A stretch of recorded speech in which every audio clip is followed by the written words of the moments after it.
apesar dos avanços que foram verificados nos últimos anos, existe aí uma preocupação de que, apesar de tudo, existem questões sem previsibilidade de solução.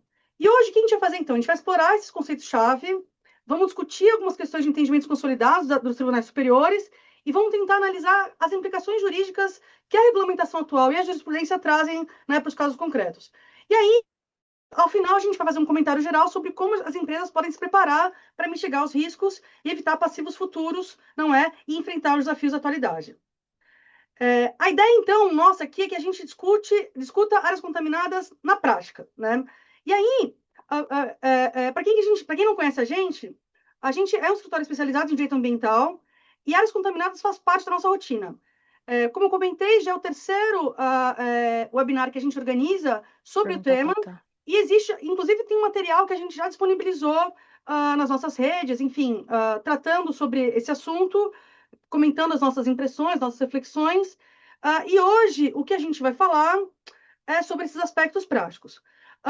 O que a gente queria pedir para vocês? Fiquem até o final, porque ao final a gente vai ter aí uma novidade que a gente queria apresentar para vocês sobre esse tema que a gente está discutindo aqui hoje. Bom, esse aqui é o nosso currículo, meu e da Juliana. Para nossa sorte, a gente se encontrou nessa vida há algum tempo, não é? Já passamos por poucas e boas juntas e passaremos por muitas melhores ainda, não é? Ela pode parecer que não, mas ela é muito mais arteira do que eu. Uh, e ela é alguém que já há muito tempo vem desbravando o tema áreas contaminadas, e ela era responsável, inclusive, por trazer uma reflexão bastante importante sobre como se dá a gestão de brownfields aqui no nosso paizão. Imaginem que ela, gente, quando tudo era mato ou quando tudo era poluído, né, chegou lá, não é, estudou brownfields, né, revelando aí desde sempre uma predileção sobre o tema. E ela, como tem uma base, eu tive a sorte de me especializar desde sempre, mas a Juliana ela teve a capacidade de ter uma formação ampla e conseguir depois refinar o conhecimento dela, de modo que ela sempre traz reflexões muito importantes para a discussão de aspectos contratuais, aspectos possessórios, aspectos de direito civil, e eu sempre aprendo muito com ela. Então, apresento aqui minha sócia querida, não por nada, alguém que eu admiro e respeito bastante. Obrigada, Juflinha, por topar sempre estar comigo nessas confusões.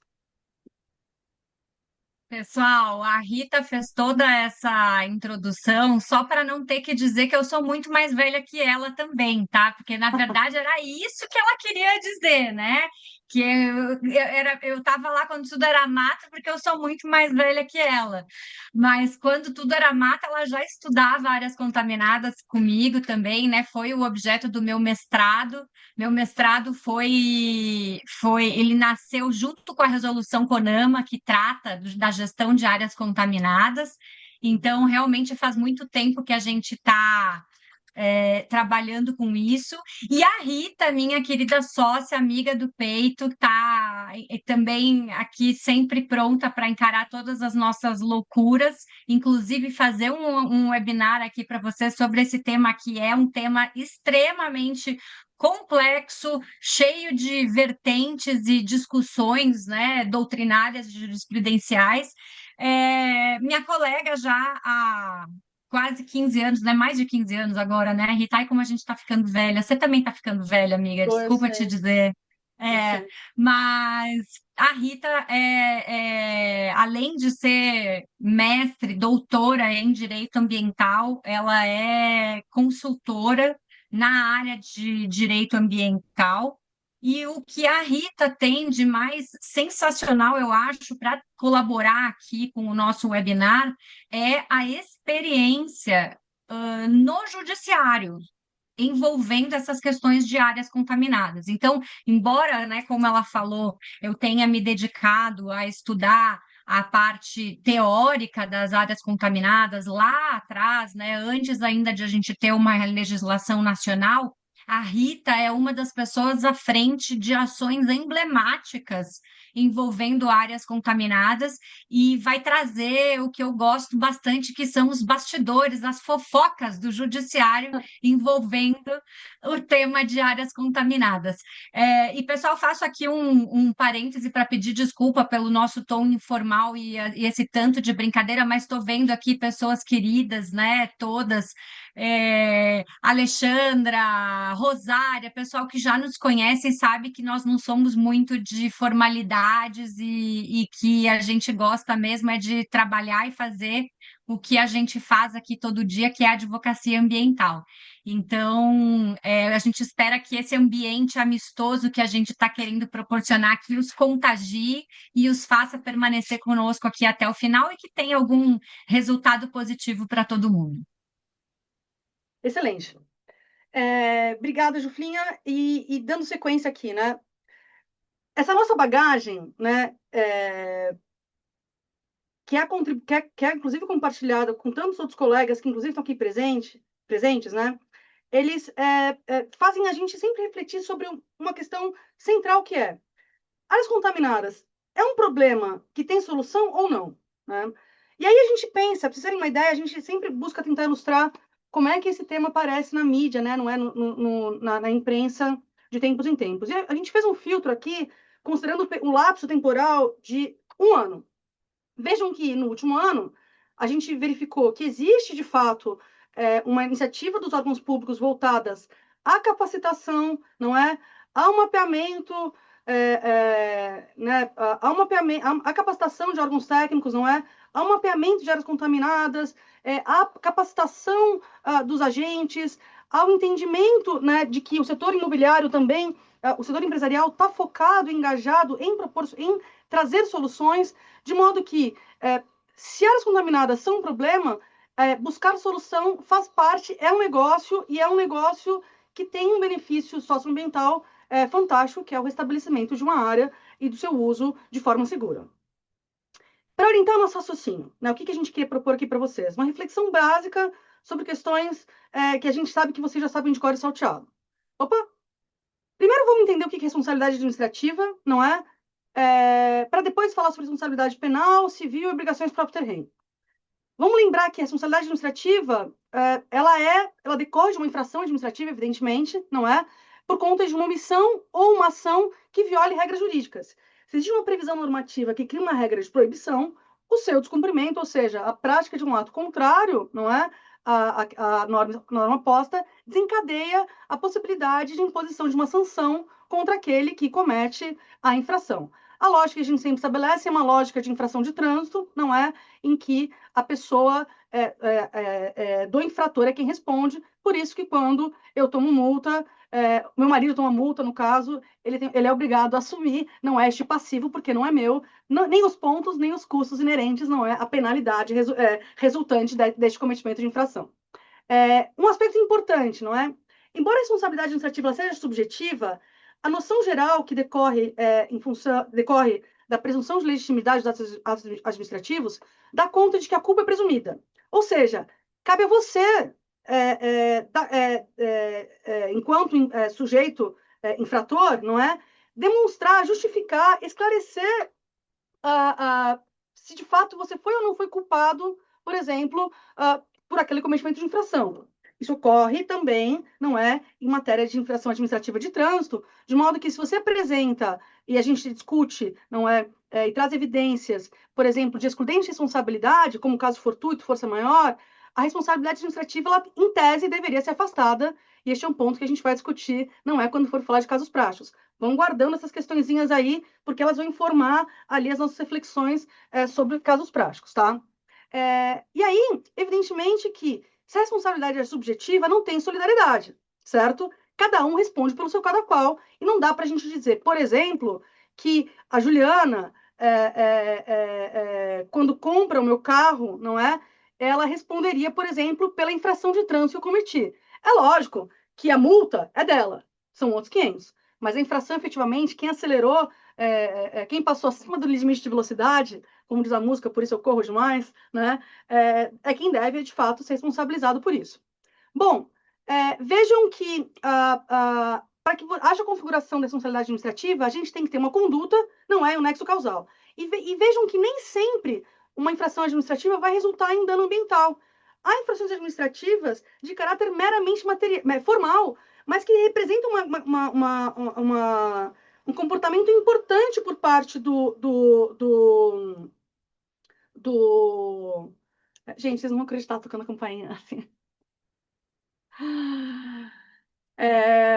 Toda vez, cara, toda vez eu aviso, sabe? Tipo, o que eu faço, Juliana? Eu saio atirando nas pessoas? Não pode, né?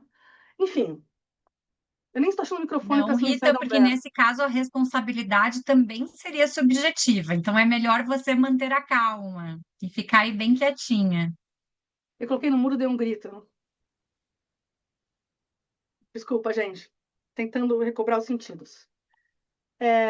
Então, como eu disse, não necessariamente a responsabilidade administrativa ela vai depender, ela vai decorrer da prática de um dano ambiental, não é? Há infrações que são meramente formais, como, por exemplo, não entregar um relatório, descumprir uma obrigação de relevante interesse ambiental, como um cumprimento de uma condicionante, ou apresentar no prazo que você avançou com o órgão ambiental um parecer técnico, não é? Para fins de permitir a ocupação de uma área em que há um processo de reabilitação de uma área contaminada. E aí, uma regra geral é que quem causa poluição pode ser sancionado por uma penalidade de multa de 5 a 50 milhões de reais. Não é pouca porcaria, né? Sobre a responsabilidade penal, similar à responsabilidade administrativa, ela é, de fato, subjetiva e, evidentemente, que é preciso que haja o cometimento de uma infração que seja contrária à lei, né? Eu lembro, e eu sei que tem um amigo meu da faculdade aqui, que na época que a gente estava na faculdade, as drogas, não é? Ela sempre conta essa história que eu acho fantástica. O que é droga sai numa portaria, salvo engano, da Delegacia da Polícia Federal. O que é droga, né? O Código Penal fala drogas. E aí o que é droga tem uma portaria que diz o que é. E houve uma época um período em que, por um ato falho, um erro, o lança-perfume não constou a portaria. E a piada que a gente fazia na faculdade é isso, não é? Enquanto o lança-perfume não estava na portaria, ninguém que fez uso do lança-perfume cometeu ali, não é uma infração penal, um delito. Essa piada ruim é para dizer que, em matéria de crime ambiental, vai responder aquele que efetivamente tenha cometido o crime de poluição, né? No caso específico aqui. Então, basta o cometimento de uma ação atípica, não é? E contrária à lei, de modo que a gente consiga a configuração aí da responsabilidade penal.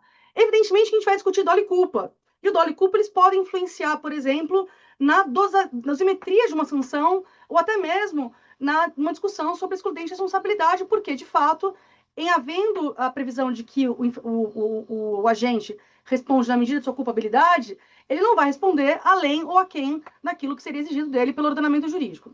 Um ponto importante: não só as pessoas físicas, mas as pessoas jurídicas também respondem por crime ambiental. Vocês sabem que esse tema, inclusive, saiu recentemente na imprensa, de que não há necessidade de você haver o concurso material entre pessoa física e jurídica para que a pessoa jurídica seja responsabilizada. Cada qual responde pelo seu ato e a pessoa jurídica responde na medida em que as decisões tomadas possam ter interferido, não ou agido de forma a favorecer os interesses da pessoa jurídica.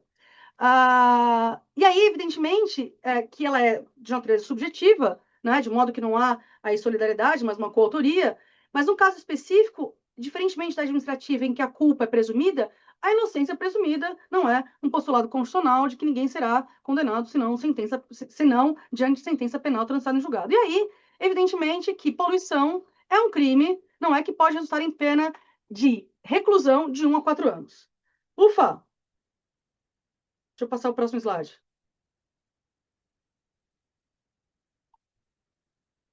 Você dá sequência, Juliana?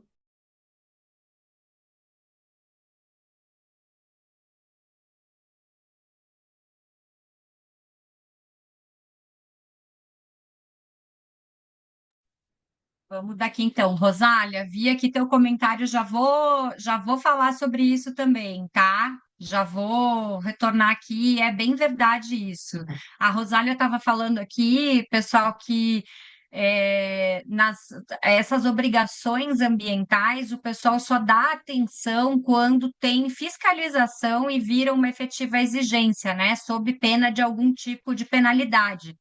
E isso acontece, no mais das vezes, nos grandes centros.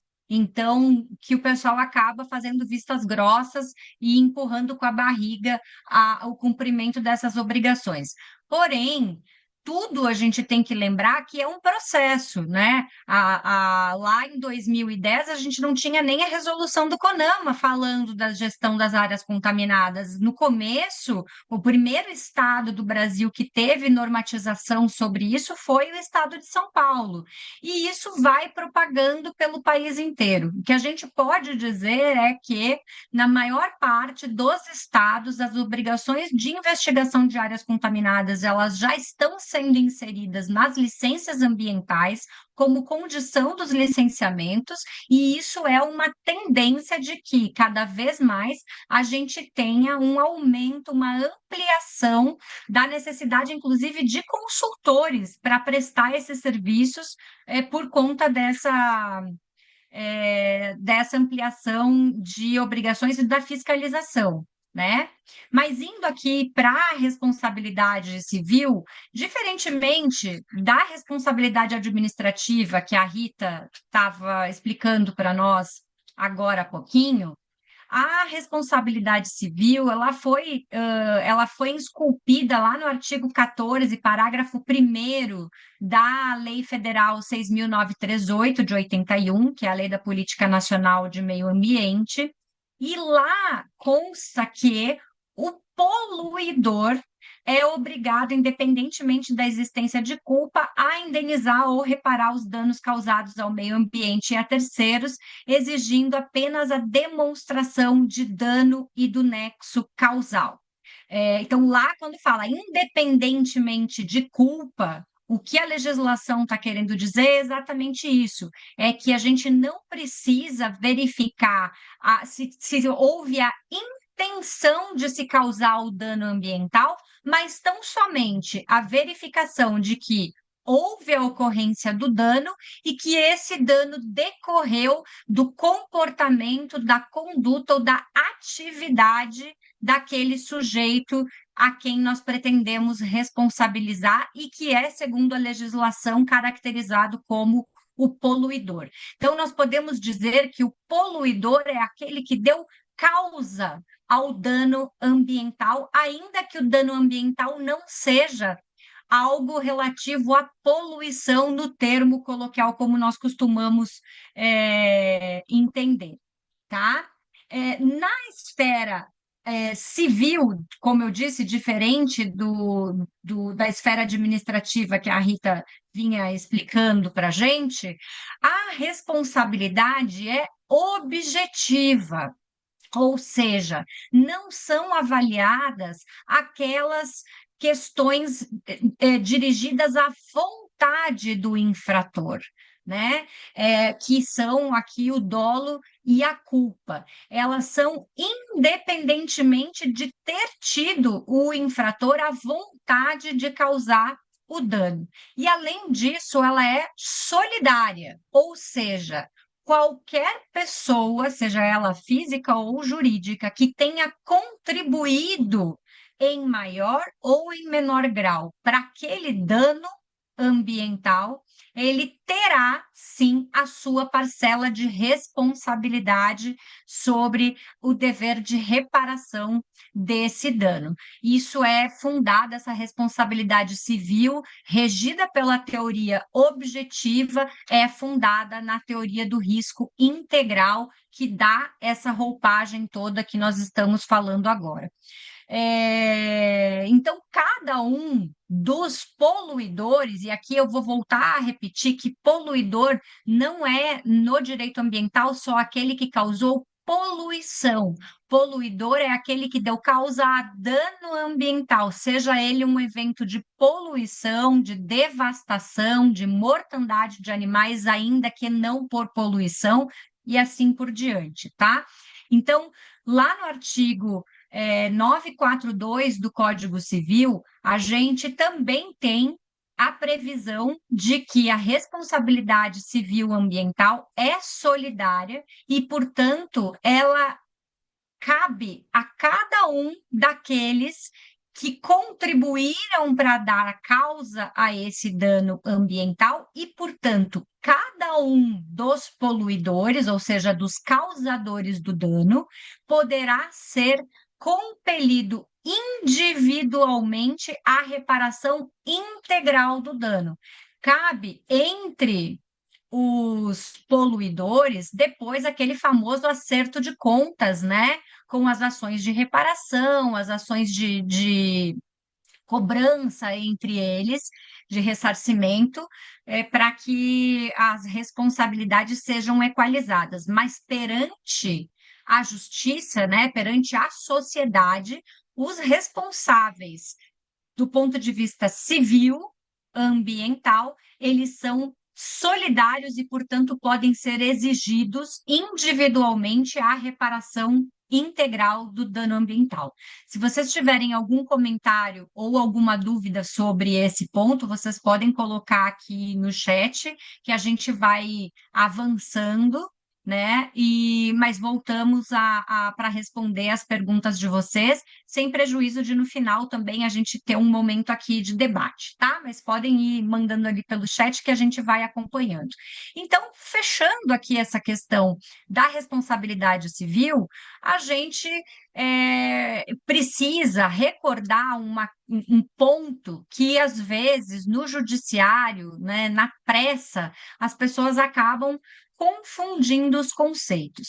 Na responsabilidade civil ambiental, a gente prescinde, ou seja, nós não precisamos da demonstração de dolo ou culpa, ou seja, do elemento volitivo do comportamento. No entanto, isso não significa que a gente possa ter a caracterização de um dano ambiental que não esteja demonstrado. Não existe dano ambiental presumido, existe dano ambiental comprovado. E é imprescindível para a caracterização da responsabilidade civil a demonstração do nexo causal. Então, eu preciso que necessariamente o comportamento ou a atividade econômica causadora do dano ambiental comprovado, ela tenha uma relação direta. Eu não posso ter uma situação em que eu não tenha uma relação direta entre o dano ambiental e a minha atividade. Vou dar um exemplo aqui para pegar o carro, como a Rita tinha colocado antes, né? Se a gente tivesse falando, por exemplo, de um caminhão que passou no sinal vermelho e eu passei no carro depois do caminhão, mas já no sinal verde, e eu receber uma multa idêntica do caminhão, eu não tenho nexo de causalidade, porque o meu carro, ele não tem a conduta, né? Eu não tive a mesma prática que o caminhão teve ao ultrapassar o sinal vermelho. Tem um caso aqui no escritório que foi muito interessante, que a gente teve a oportunidade de trabalhar, né, Rita?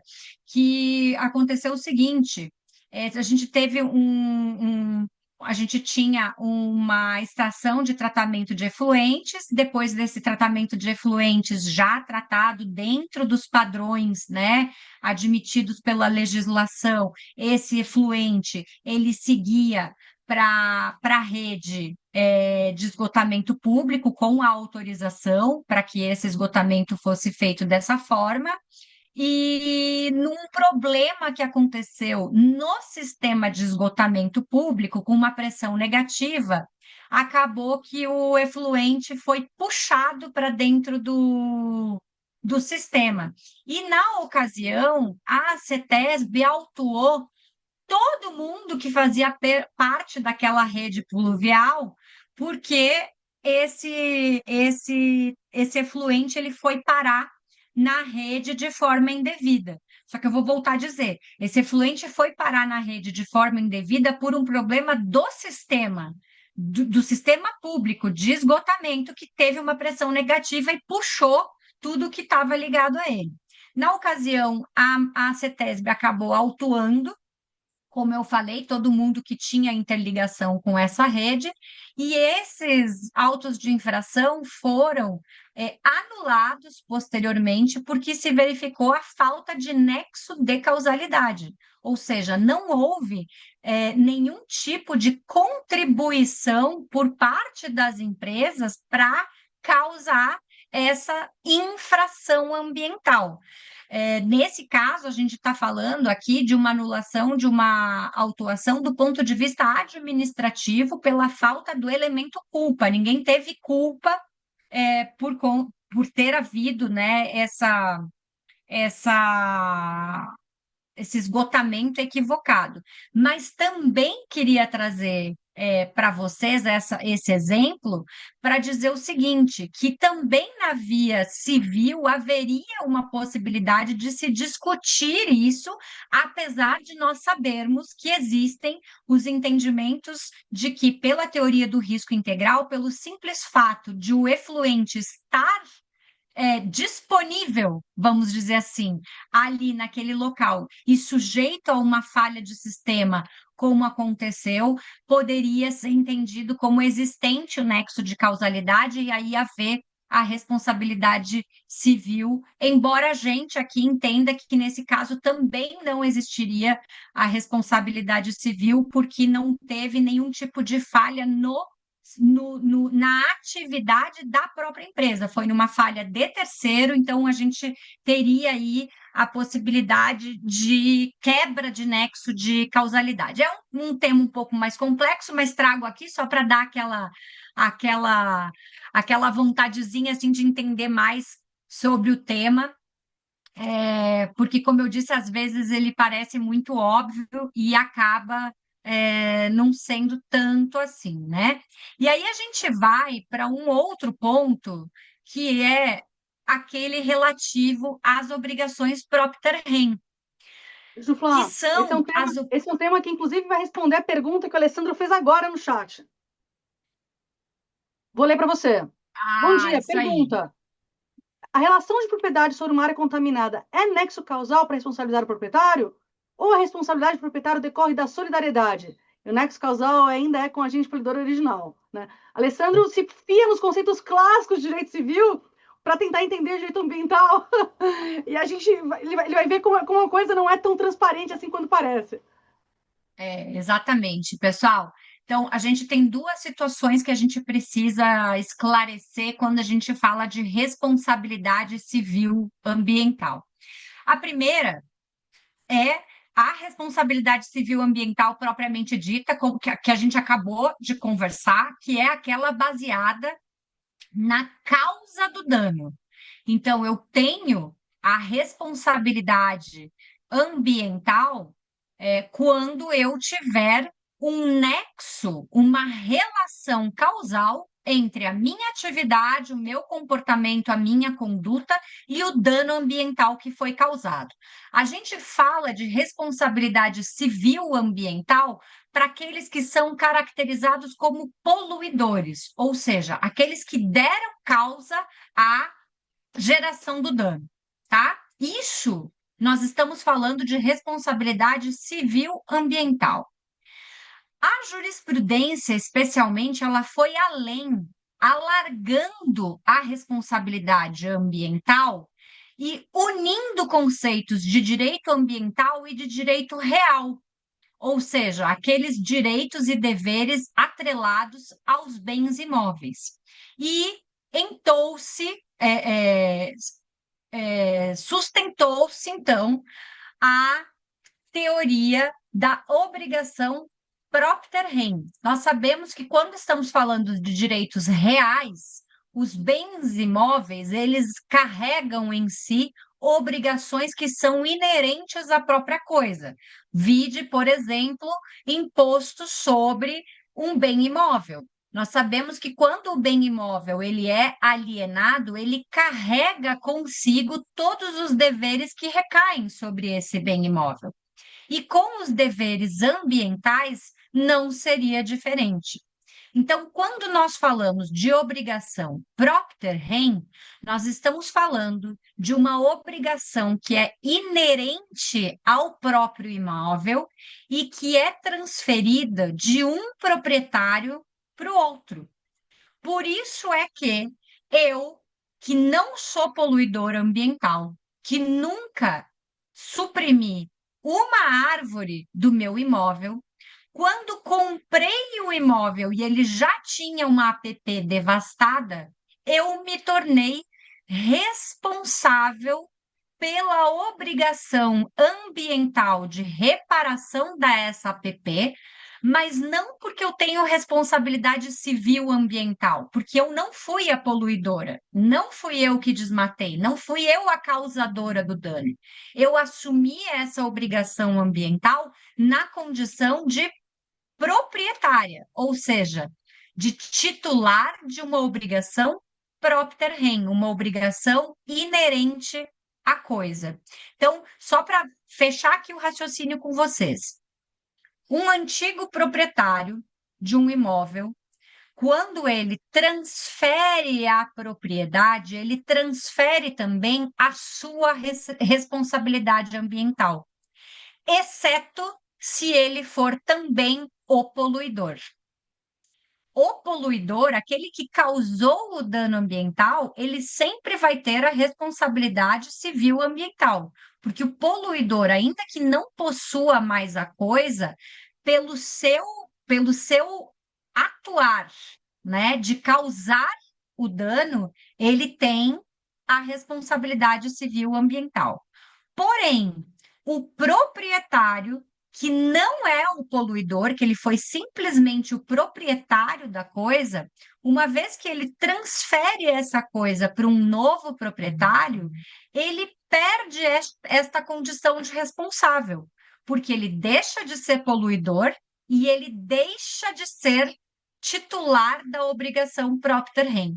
Esse assunto ele é um pouco mais complexo da gente entender, a gente pode voltar nisso, mas ele é um dos conceitos mais importantes para a gente conseguir fazer quebra de nexo de causalidade e quebra de responsabilidade civil para fins de responsabilização civil ambiental. Deixa eu ver aqui nas letrinhas miúdas aqui que a Rita trouxe, né? A súmula 623 do STJ, que fala que as obrigações ambientais possuem natureza propter rem, sendo admissível cobrá-las do proprietário ou possuidor atual e ou dos anteriores à escolha do credor. Mas volto a dizer, elas são admissíveis cobrar do atual proprietário ou dos anteriores, desde que os anteriores tenham a característica de poluidores, porque Exato. senão eles perderam a condição de titulares da obrigação propter rem. E o tema repetitivo 1204 fala que as obrigações ambientais possuem natureza propter rem, sendo possível exigi-las à escolha do credor, do proprietário ou possuidor atual, de qualquer dos anteriores ou de ambos, ficando isento de responsabilidade o alienante cujo direito real tenha cessado antes da causação do dano, desde que para ele não tenha concorrido direta ou indiretamente, que era o que a gente estava falando da diferenciação entre aquele que era poluidor e aquele que não era. E para o Alessandro, eu quero dizer que tudo bem você ter faltado, porque eu nem aula tive de ambiental. Então, estamos todos no mesmo pé de igualdade aqui. Vou dar sequência, então, aqui à nossa apresentação, mas só aqui, não vou ficar lendo, né, porque vocês até vão receber esse material depois, mas o fato é que, como a gente vem explorando já há algum tempo, né, as tensões relacionadas às responsabilidades e às obrigações ambientais decorrentes de passivos ambientais de áreas contaminadas têm tensionado a jurisprudência já há alguns anos, não é? E como o direito ambiental vem sendo debatido e consolidado ao longo do tempo como uma disciplina que precisa da definição e da reafirmação de conceitos, os tribunais superiores têm se debruçado sobre os temas ambientais e proferido entendimentos consolidados que a gente registra aqui, os mais importantes para esse nosso objeto de hoje, que é responsabilidades e obrigações relacionadas a áreas contaminadas, né? E uma discussão prática deles. Então, exemplo clássico, o dano ambiental é imprescritível. E não só imprescritível, como a execução não é de uma decisão condenatória de um acordo celebrado visando a reparação desse dano, ela também é imprescritível. Então, veja a seguinte situação.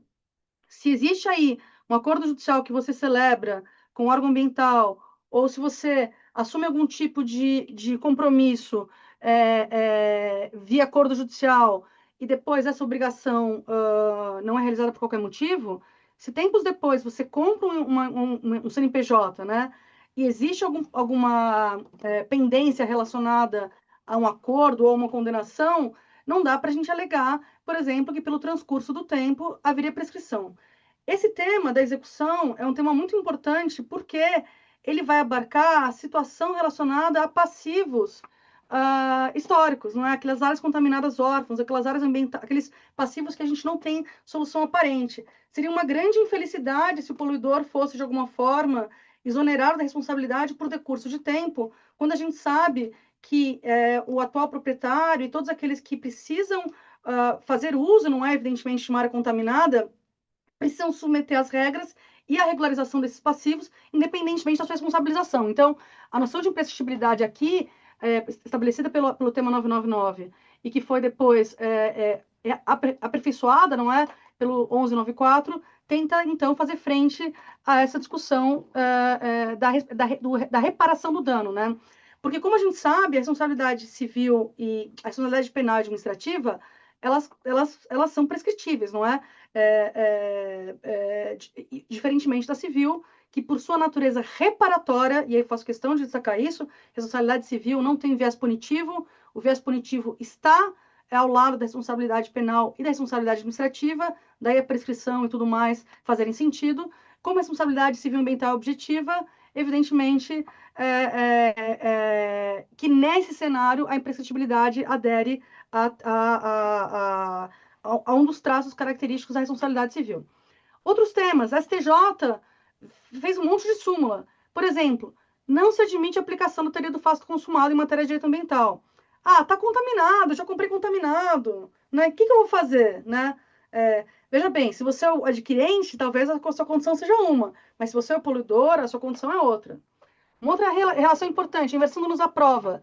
Para a gente, né, Jufinha, essa discussão do inversão do nos aprova em ação civil público ambiental relacionada à área contaminada é muito complexa. E a gente vai entrar num detalhe maior sobre isso para refletir, por exemplo, a dificuldade que a gente tem de achar no Poder Judiciário não só juízes que conheçam da matéria, que tenham experiência na tramitação de processos judiciais que discutem esse assunto, mas também na capacitação e na qualificação técnica dos peritos que estão à disposição do Poder Judiciário. A inversão nos aprova numa condição em que o Judiciário não está preparado para entender e dar sequência, não é, a uma investigação de um passivo ambiental e a responsabilização dos envolvidos, né, visando inclusive ressarcimento de prejuízos. Estamos falando aqui de obrigações ricochete, não é, de ressarcimento de prejuízos entre terceiros. A inversão nos aprova tem que ser refletida porque ela não se aplica, evidentemente, né? Outras questões. Se não há como você... e isso informa muito a reparação de danos em áreas contaminadas. Pensem assim, quando é que a gente vai conseguir estabelecer o status quo anterior a um passivo ambiental gigante como aqueles históricos que a gente tem no Pará recentemente, né? Eu acho chato a gente chamar os passivos pelo nome da cidade, mas é uma realidade assim que se convencionou. Talvez até tenha alguma orientação técnica sobre desastres nesse sentido, mas fato é que se a gente não conseguir estabelecer o status quo original, pensem em Jurubatuba, na região do Jurubatuba, aqui na cidade de São Paulo. Ainda assim, poderá haver a responsabilização convertendo a obrigação de reparação em obrigação de indenizar. É isso que tem fundamentado, por exemplo, as ações judiciais que foram propostas pelo Ministério Público questionando as aprovações da CETESB, de plano de intervenção na área do Jurubatuba que não previam o restabelecimento das condições de potabilidade da água e previam apenas a adoção de medidas que visem estabelecer uma condição de risco aceitável, isso forçou e tensionou uma discussão judicial para o qual o Poder Judiciário não estava preparado ainda, que é a valoração de danos ambientais, né? Como é que você faz para converter uma obrigação de reparação, uma obrigação de indenização, num contexto, por exemplo, em que a potabilidade não vai ser alcançada, seja por fato próprio, não do poluidor, seja pelo estado da arte, da técnica e da boa prática de ambiental, né, em termos de remediação, mas também em função de você não conseguir estabelecer um nexo de causalidade com o atual proprietário.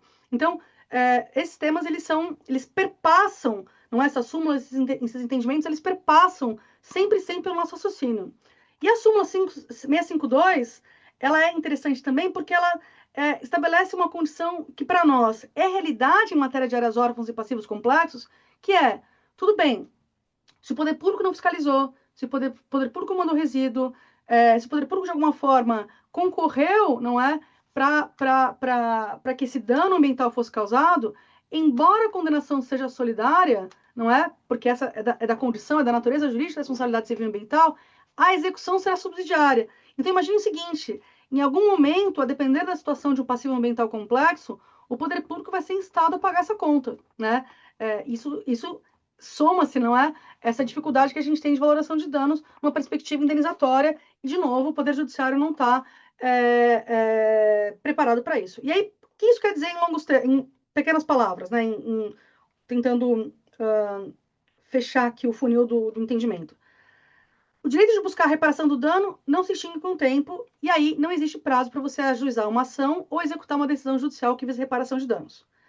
Não se admite, evidentemente, a alegação de fato consumado para afastar a obrigação de reparação ou indenização do dano ambiental, visto que ambas as condenações são admitidas. E, a depender do caso, poderá inversão de danos da prova, sendo certo que a execução poderá alcançar o poder público em caráter subsidiário após, evidentemente, uma condenação. Tem uma pergunta aqui do Sérgio, vou pedir para a Ju dar uma olhadinha, mas só para fechar aqui no chat, eu vou só pegar aqui mais referências sobre as decisões dos tribunais superiores, tá? Eu achei muito legal a iniciativa dos tribunais de tentar estabelecer temas e conceitos unívocos sobre temas complexos, como são os temas inerentes à responsabilidade ambiental, porque, de alguma forma, tenta organizar melhor o nosso raciocínio. Lá no passado, a gente tinha um tema repetitivo 681, trazendo critérios bem objetivos para definir o que é responsabilidade por dano ambiental. Depois desse assunto, ele foi ganhando novas conformidades, justamente em função de desastres ambientais ocorridos envolvendo, por exemplo, populações, ou seja, terceiras, indenizações ricochete, não é? Pretensões de reparação que envolvem terceiros. E aí, de novo, o nexo causal sendo como um fator aglutinador, ou seja, aquele que de fato permite responsabilizar alguém pelo passivo ambiental. Aí, um outro tema repetitivo, o que ele faz? Né? É o 707. Ele, de alguma forma, ele atualiza o tema 681, de alguma forma, elencando aí como é que se daria a responsabilidade ambiental, dizendo que ela é objetiva, ela é fundada no risco integral, um nexo de causalidade fator aglutinante, não dá para a gente alegar de excludente de responsabilidade, dano, caso fortuito, força maior, fato de terceiro, porque isso não cola em matéria de responsabilidade ambiental. A pretensão reparatória deve envolver danos materiais, danos morais. Nós temos uma questão muito complexa no Poder Judiciário hoje, envolvendo decisões do STJ relacionadas à fixação de indenização por dano moral ou ambiental. E aí estamos falando de dano moral coletivo, não é? E como é que você consegue estabelecer isso quando você trata, por exemplo, de um entendimento que presume a ocorrência de dano para a fixação de dano material? Então, imagine o seguinte, né? Contaminação por lançamento de efluentes. Essa contaminação por lançamento de efluentes, ainda que a gente tenha alguma evidência de que não tenha causado dano, alterado a biota, quer que seja, o entendimento do STJ tem sido no sentido de que, ainda assim, presume-se, não é, a potencialidade de uma ocorrência de dano, de modo que a condenação por dano moral coletivo é fixada. Ou seja, certamente, esse tema repetitivo 707 vai ter que ser refinado no futuro para fazer frente a essa discussão que eu trouxe agora, não é? E aí, lembrando que já existe um critério também para orientar a fixação de dano moral que não necessariamente ele é observado, tá? Ufa, falamos um monte aqui, eu não sei se a gente responde o chat agora, Jufla, mas qual que é o nosso objetivo, não é? É trazer reflexões práticas sobre o que a gente tem vivido aqui, não só a gente por nós mesmos, né, Jufla, no escritório, na academia, enfim, na nossa consultoria, mas também pela experiência que a gente troca com amigos, não é? A gente faz parte de participar de vários grupos de advogados e advogadas e técnicos que atuam em meio ambiente, e a troca de experiência sempre permite a gente refinar nosso entendimento porque afinal, né, a gente caminha todos no mesmo sentido, não é? A buscar soluções para problemas ambientais é um desafio e um interesse comum, tanto da área técnica como da área jurídica. E trazer exemplos práticos, eu acho que ajuda de alguma forma dar concretude a isso que a gente trouxe em termos de referências de conceitos gerais. Bom, na prática, não é? E aí, o que a Juliana falou, que a gente ia brincar de fazer fofoca, não é? Você quer comentar o chat, Chufa, primeiro? Ou a gente vai comentar aqui os Eu nossos acho que itens? segue e depois a gente fecha voltando Fechou. aqui nas perguntas e aí já abre para quem mais quiser falar. Tá. Então, o que a gente fez? A gente fez uma reflexão sobre os problemas que a gente identifica nos casos concretos e tentou identificar qual que era a raiz deles, né? Então, evidentemente que a gente não vai apontar aqui qual é o caso, qual é a circunstância, mas a gente vai trazer o problema, porque vocês certamente vão verificar que esse é um problema que não é exclusivo deste caso que a gente enfrentou. São questões que são inerentes à tensão constante que existe entre regulação técnica e prática, não é? Inclusive prática judicial e administrativa. Bom, quando a gente discute questões relacionadas à alteração do uso do solo e obrigações prevenientes, a gente está discutindo, a gente está preocupado com questões relacionadas a responsabilidades. E aí estamos falando não só das restrições administrativas que são impostas, por exemplo, como restrição, medidas institucionais de restrição de captação de água, de consumo de areia, consumo de areia. Eu sempre faço o exemplo ruim, Jufla, do pessoal, da criancinha comendo a terra contaminada no parquinho. A gente não pode fazer esse tipo de referência, né? Mas a pergunta que fica é: se foram estabelecidas medidas institucionais supervenientes para salvaguardar a população, essas pessoas que vão morar, que vão ocupar uma área com risco pretérito, com uma situação pretérita de contaminação, como é que a gente faz para que essas obrigações sejam restabelecidas, sejam mantidas ao longo do tempo, né? Imaginem, por exemplo, como garantir que no futuro o síndico não vai resolver com o zelador fazer uma horta comunitária numa área que tem uma restrição, porque ela tem um termo de reabilitação que diz que ela está reabilitada sob aquelas condições, e aí as condições elas não mudam, mas as regras de ocupação, por uma questão de conveniência dos proprietários dos imóveis, por exemplo, dos residentes, dos habitantes, resolvem mudar a destinação de um parquinho para transformar numa horta comunitária. O controle desse tipo de risco é algo que preocupa demais quem atua em matéria de remediação de áreas contaminadas, e existem diversas iniciativas que são tomadas pelo setor empresarial buscando justamente se resguardar desse tipo de risco, não é? E aí, estamos falando nos casos em que o incorporador não é o poluidor, o incorporador ele pode ser o poluidor, né? A construtora, enfim, todos aqueles que participam do desenvolvimento imobiliário, de um empreendimento imobiliário, de alguma forma pensam em trazer referências que tratem de alguma forma de riscos, numa expectativa de tentar delimitar melhor suas responsabilidades. Então, por exemplo, os contratos prevendo regras de quitação de responsabilidade, né? Pensando, por exemplo, em você registrar em matrícula, não é? E a dificuldade que a gente tem de transpor nas matrículas que vêm depois, né? As matrículas individualizadas, as obrigações que estão previstas na matrícula mãe. A gente tem forma de estabelecer isso no contrato, na convenção de condomínio, no manual do síndico. A gente tenta, de alguma forma, blindar o máximo possível e dar publicidade às restrições, justamente num contexto em que a preocupação maior é garantir que as condições estabelecidas sejam observadas justamente para mitigar o risco. E aí, vejam só, em matéria de quitação de responsabilidade, se você prevê no instrumento particular, você mais ou menos que resolve problemas futuros. Mas o fato é que, em matéria de responsabilidade penal, civil e administrativa, a coisa muda de figura. a alteração de uso do solo e as obrigações prevenientes, elas podem, de alguma forma, alcançar o poluidor, né? E aí a gente fica sempre preocupado em como é que a gente consegue trabalhar para conferir maior segurança jurídica para os nossos clientes. Você quer fazer um comentário sobre responsabilidade, Jufla, nessa questão de alteração do uso do solo e obrigações prevenientes?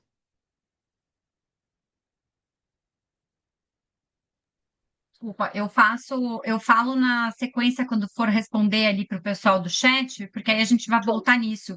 Fechou. Pode seguir e aí eu volto aqui na discussão que vai dar pano para manga aqui.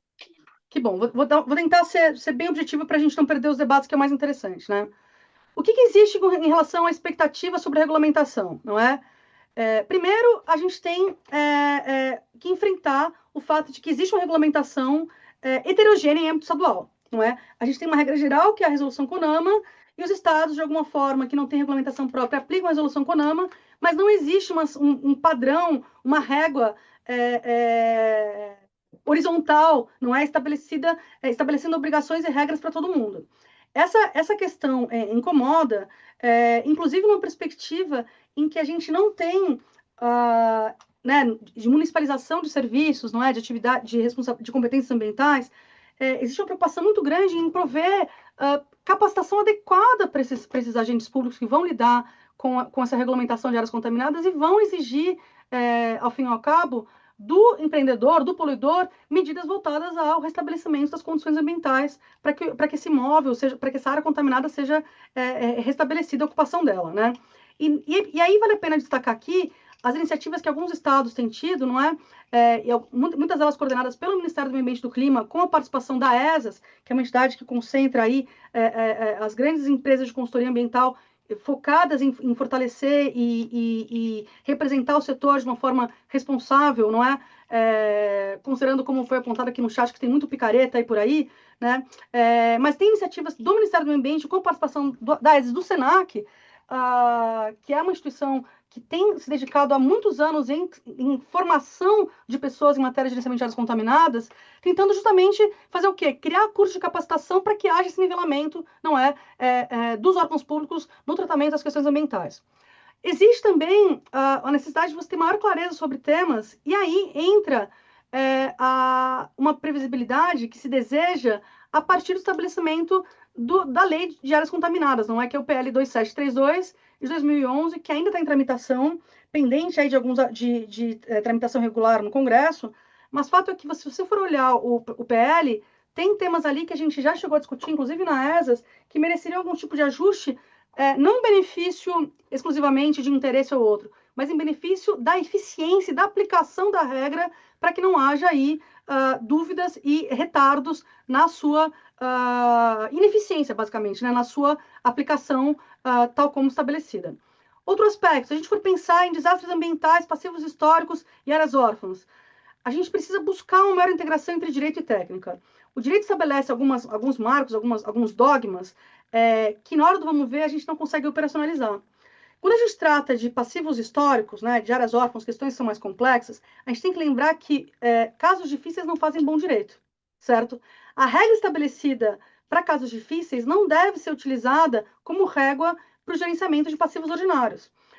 Em via de regra, esses desastres ambientais, eles têm camadas e camadas de discussão de responsabilidades, que inviabilizam muitas vezes a gestão adequada, e a gente tem aí, podemos citar um número consideráveis de passivos históricos que a gente sabe que até hoje estão patinando para alcançar um grau necessário de gerenciamento e reabilitação, justamente por conta dessa dificuldade da gente conseguir integrar o direito à técnica. Uma coisa é a gente lidar com casos complexos, que de fato demandam aí uma régua específica, mas os casos ordinários, eles de fato já alcançam com uma maior integração da área técnica e da área jurídica, de modo que a gente tem tido algumas soluções, exceto quando vai para o Poder Judiciário, que a coisa aí muda de figura. E aí, uma questão importante, né? A solução desses passivos específicos, né, os desastres e os históricos das áreas órfãs, ele coloca o direito à prova. Pensa assim, ó, como é que a gente vai discutir viabilidade técnica e financeira quando a gente trata, por exemplo, de CBB-USPAN, Jurubatuba, Barão de Mauá, até Mariana, né? esses aspectos, né, de viabilidade técnica e financeira colocam em xeque a regra geral. E nós temos visto que o judiciário está, de alguma forma, tentando achar caminhos para enfrentar esses temas. Aí, de novo, né, já comentei a questão da responsabilização em matéria de desastre ambiental. A gente sabe que é difícil quando você tem uma cadeia complexa de agentes participando disso. E aí, a noção de custeio, né? Você não tem previsibilidade. Desastres ambientais passivos históricos de áreas órfãs não tem previsibilidade de quanto vai custar e quanto tempo vai durar e quais são as ações que vão ser implementadas e se elas vão ser suficientes para endereçar os problemas. Um outro aspecto importante não é, em relação ao custeio é para tratar do poluidor insolvente. Imagina que o poluidor insolvente ele vai deixar, de alguma forma, um passivo que alguém vai ter que dar conta, não é? E se não for o poder público em caráter subsidiário, será quem, de alguma forma, tem anexo causal com esse passivo aí identificado. E aí, falando sobre tendência de judicialização, eu acho que a busca por maior segurança jurídica é a tônica de todo mundo, não é? Se você tem uma decisão administrativa que reconhece que a sua área está reabilitada, não faz sentido que esse ato praticado pelo poder público seja cindido, seja questionado na esfera judicial, em especial quando não há evidência de que a regra tenha sido a regra de gerenciamento de áreas contaminadas tenha sido desobservada, né? Não observada, descumprida.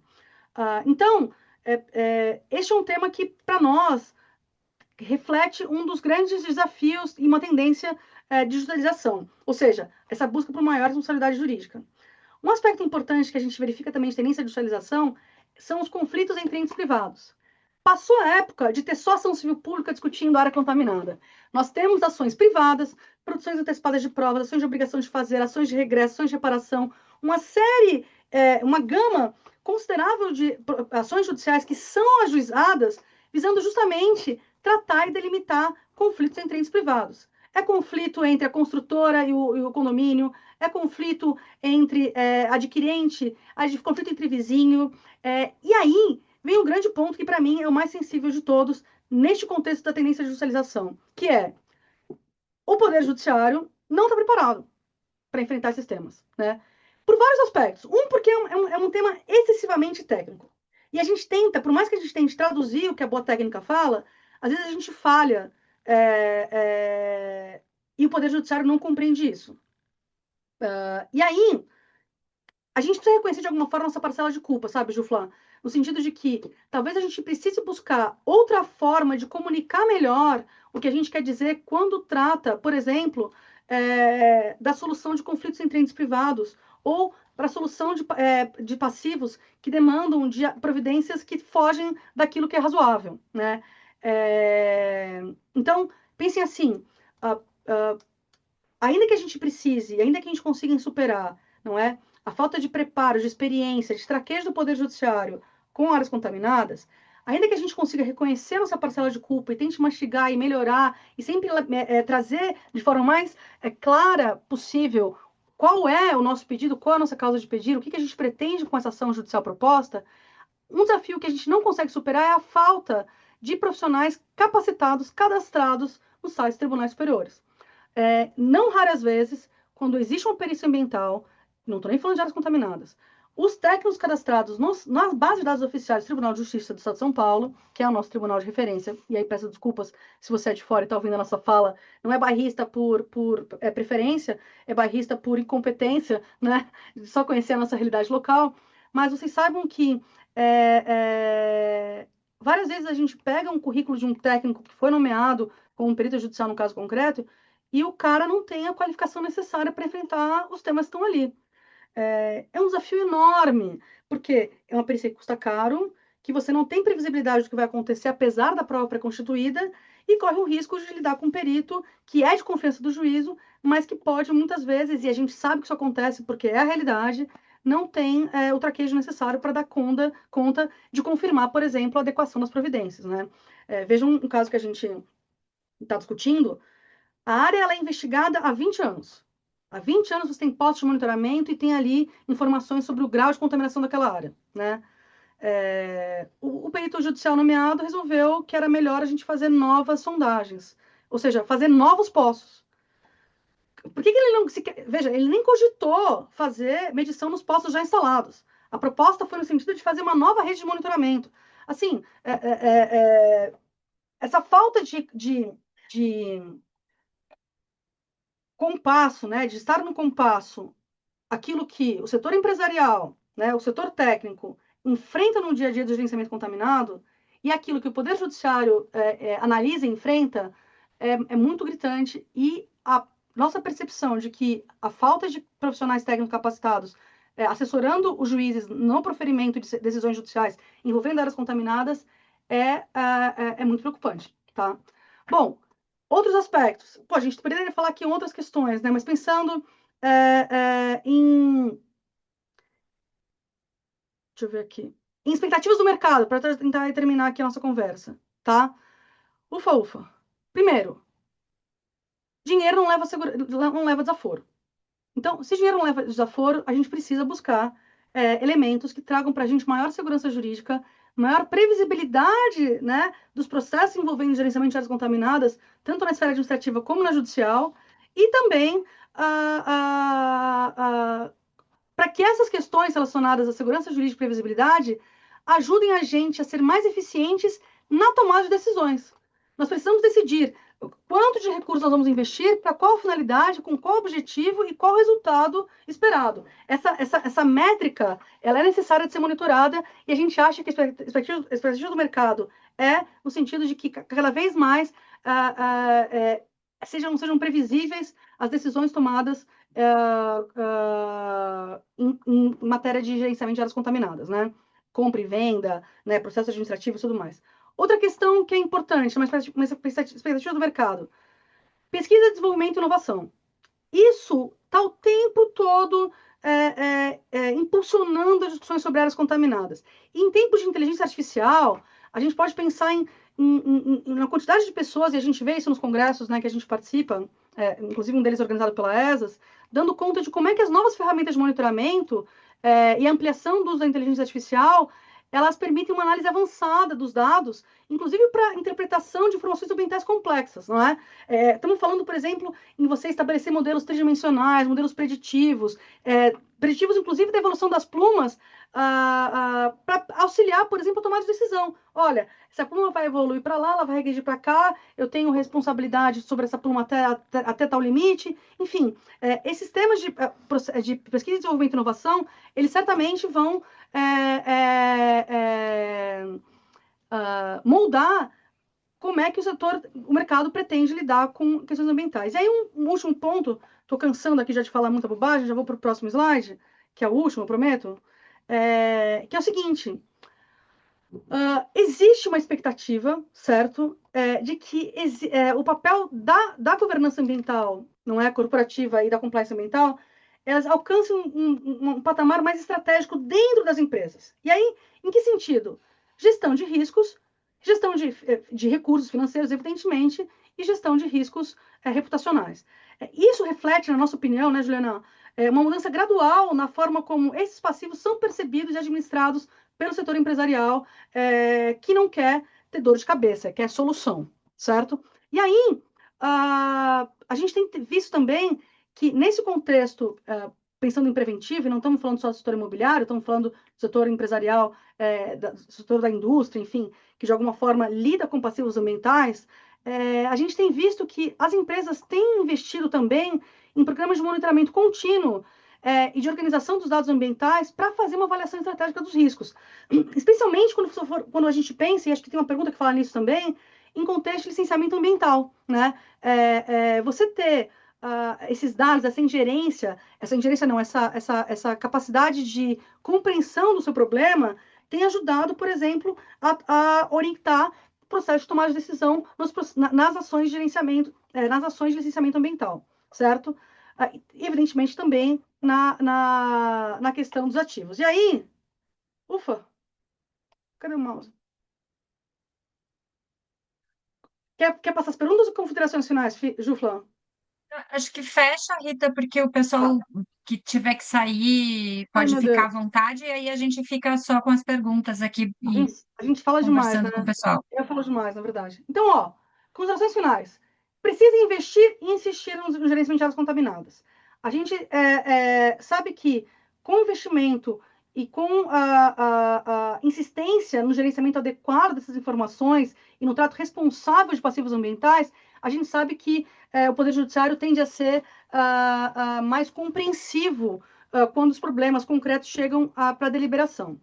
E aí, a gente sabe que, na nossa experiência, quando a gente adota medidas preventivas para tentar mitigar os riscos e orientar os nossos processos de tomada de decisão, a gente tem mais segurança jurídica, não é? Tem mais previsibilidade, mais eficiência na destinação dos recursos.